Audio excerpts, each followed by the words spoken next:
كلمتان حبيبتان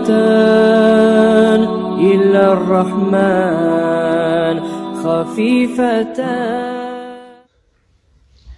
Haklı söylep de bolmay. Adam daim boş söylep tursa, boş ummakka tınlap da tursa, şu boş saklaga manasız arada koğup qarat tursa, kinolar bolup, bir sariller bolup, daim bize aylandırıp duragan sariller bola, kinolar bola, baş tolgan boş zat bola.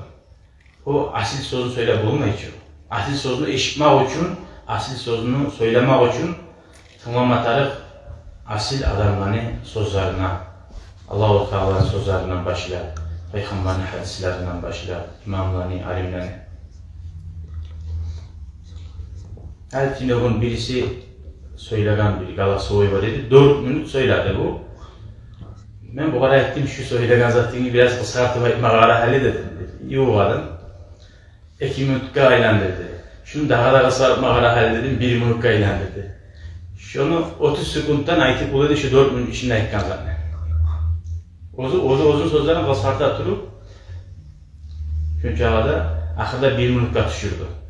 Şu 4 minut içinde ekkan zaten 1 minut içinde var idi, artık da duruyordu.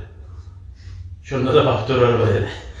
Şöyle, adam bolgancağı başka adamını zamanın zayi etmeyi az söylemek.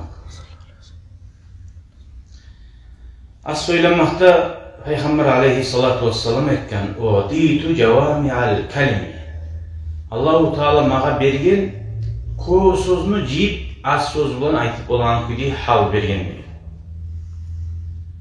Ko sözünü az etip aytıp bilmek o da Peygamberlerden gelgen hikmet.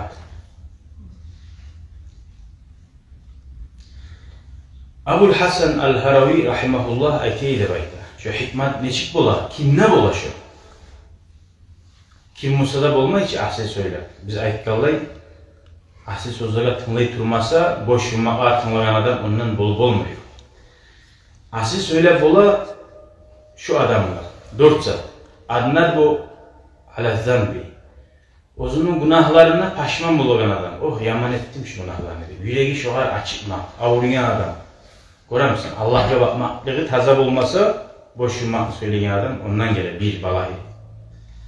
Vel istiadadu lil mauti. Ölümüne onarlayan adamına şunun kınanına hikmetli sözler çıkardı gel. Öyle adam oylaşar. Aytıgan sözün, men aytgan sözden kişiye zararlı alıp olan mı? Kişinin yüreği avutup olan mı? Ya da şundan başkadan faydalanan mı? Men faydalanamam mı deyip ahiretini hayrettiğin adam ikincisi. Ve hulul batın. Ursağı boş adamlarına çıkarıyor hikmetli sözler diye. Ursağı da intiqilip aşktan tolup dursa, o başlayımız tuskuyla işlemeydi. Boş sözü kod söyleyeyim. Kovaşamakında soktu. Ve suhbati zuhadi fi dünya. Dünyada da, sen dünyada yoldaşların, kurdaşların, şu dünyanın tarihsiz arından, boş arından artık bergen kurdaşların ne bulma tarihti? Şu 4 zatını yürüten adam, şu asil söyleyen adam bulur dedi. Günahına paşman bulup bilen adam, ölümge onarlayan adam, ursağın aç saklayan adam ve yoldaşları, kurdaşları dünyaya suyumu az adamlar.